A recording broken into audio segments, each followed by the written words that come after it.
नमस्कार, जय महाराष्ट्र. तर आपला आजचा जो व्हिडिओ आहे लाडकी बहीण योजनेच्या अंतर्गत आहे.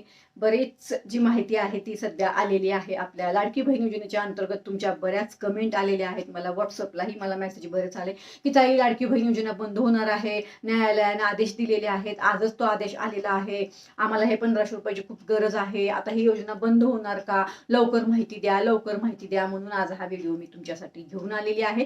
तर खाली मी लिंक दिलेली आहे की मुंबई हा विषय पूर्ण सविस्तर काय होता, हे कशामुळे ही माहिती बाहेर आली, किंवा ही योजना बंद होणार आहे का, किंवा आपल्या न्यायालयाने सांगितलेलं आहे का की ही योजना बंद करावी, या सर्व प्रश्नांची उत्तर तुम्हाला मी खालच्या व्हिडिओमध्ये दिलेली आहेत. तो व्हिडिओ पहा आणि त्याच व्हिडिओच्या अंतर्गत मला कमेंट जरूर करा. तुमचं मत काय आहे माझ्या त्या व्हिडिओच्या अंतर्गत. व्हिडिओ पाहिल्यानंतर कमेंट करा, तुमचं काय मत आहे नक्कीच मला व्यक्त करा. मला असं वाटतं ही माहिती तुम्हाला मिळाली असेल. धन्यवाद. जय हिंद, जय महाराष्ट्र.